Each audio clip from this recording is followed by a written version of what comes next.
jóvenes, muy buenas tardes. En esta ocasión vamos a tocar el tema de conjunto de los números racionales.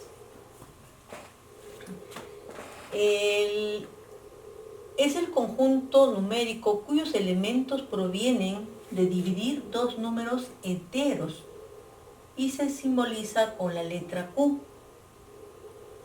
Este conjunto de números tiene la forma A sobre B, tal que A pertenece al conjunto de números enteros y B pertenece al conjunto de números enteros. Y además B debe ser diferente de 0 para que exista.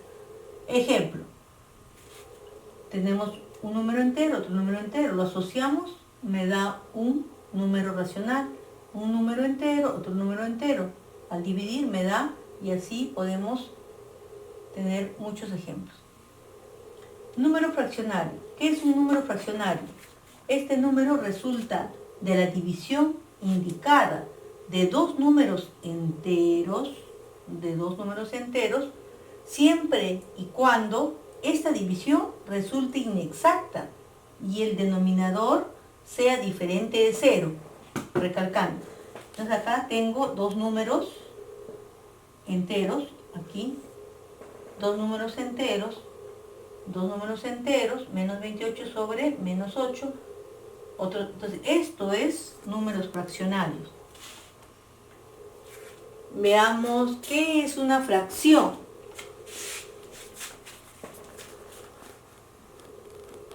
Son aquellos números fraccionarios cuyos términos de la división indicada son ambos enteros positivos. Ejemplo, 5 tercios, mira, son enteros positivos. 16 sobre 9, enteros positivos. 1/5,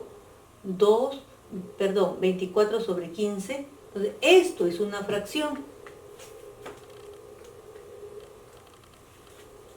Una fracción se simbolizará como A sobre B, ¿no? La fracción A sobre B, donde A pertenece al conjunto de números positivos y B pertenece al conjunto de números positivos y la división es inexacta.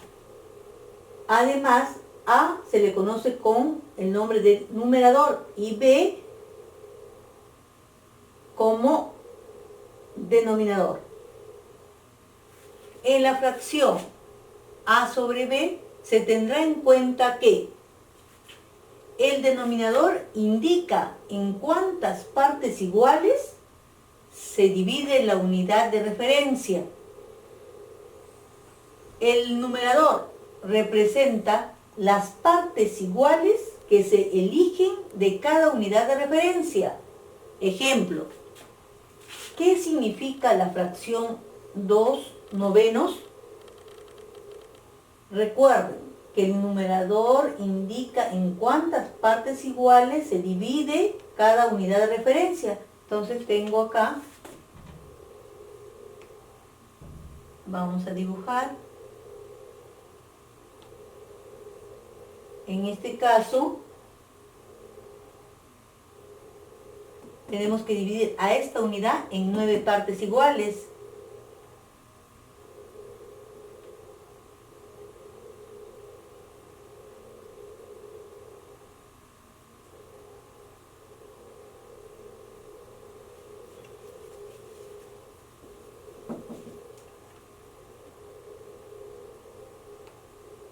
Uno, 2, 3, 4, 5, 6, 7. 2 más y completaríamos, o sea, ¿no? Aquí tenemos, y ahí está. Entonces, esto es la unidad. Dividimos en 9 partes. 1, 2, 3, 4, 5, 6, 7, 8, 9. Ahí está. ¿Qué quiere decir? Que cada cuadradito representará a un noveno. ¿Estamos? Todos. ¿Qué me indica? ¿Cuántas partes voy a tomar? 2 novenos. ¿Qué quiere decir? Que voy a tomar 2 de estos, 2 novenos, así, ¿no es cierto? Eso significa 2 novenos. Clasificación de las fracciones. Tenemos fracciones propias y fracciones impropias. Fracciones propias es cuando el numerador es menor que el denominador. En general, si yo tengo una fracción a sobre b, ¿será propia? Sí. En este caso, b debe ser mayor que a.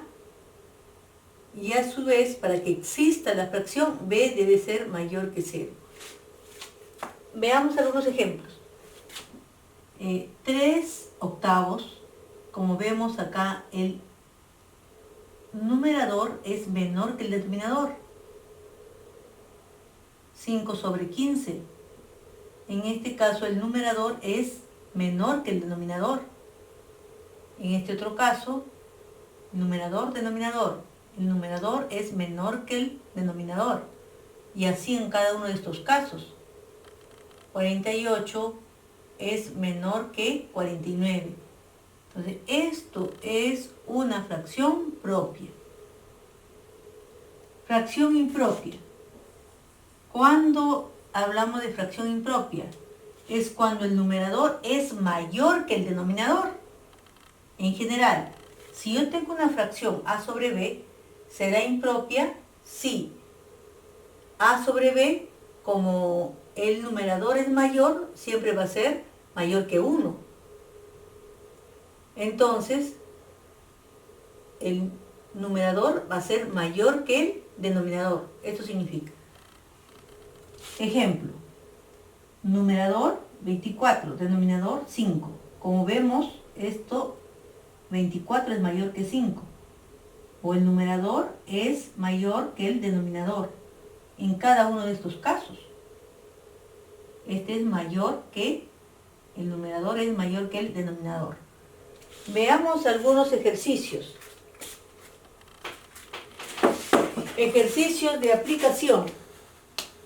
Dice, marca con este símbolo la fracción propia y con X la fracción impropia.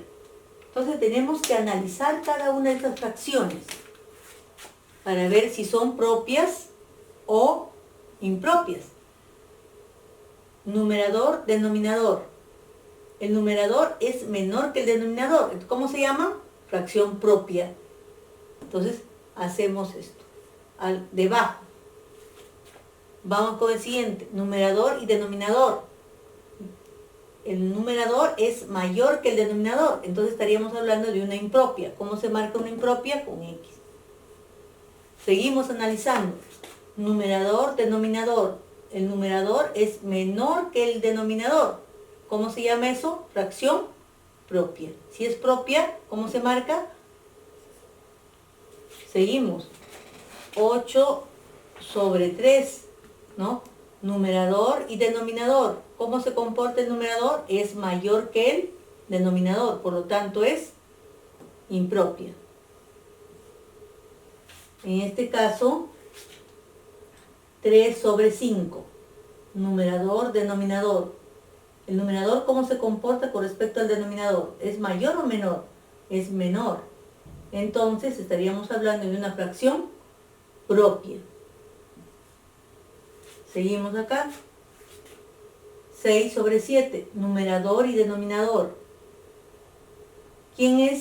¿Cómo se comporta el numerador con respecto al denominador? ¿Es menor o mayor? Es menor. Entonces, ¿qué estaríamos hablando? De una fracción propia también. Aquí en este caso 3 octavos.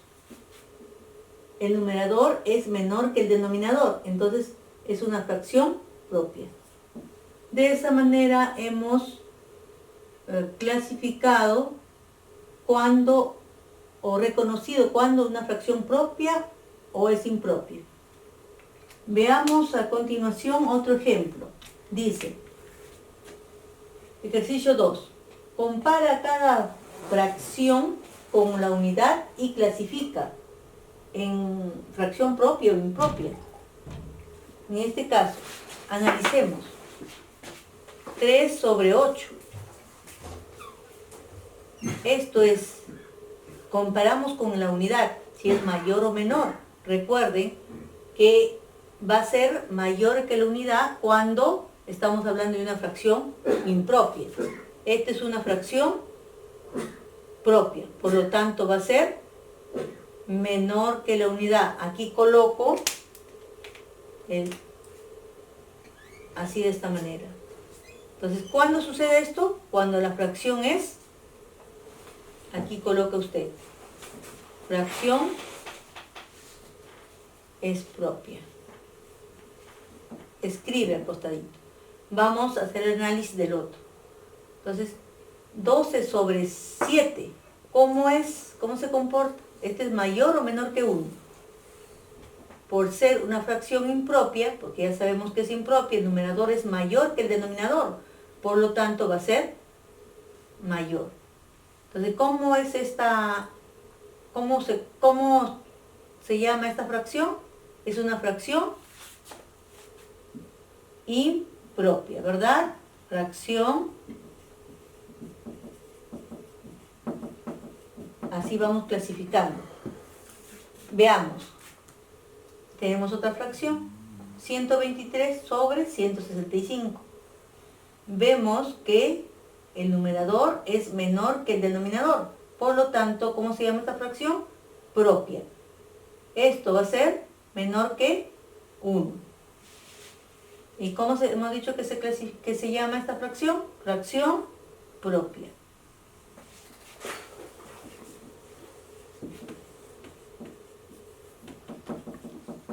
Gracias.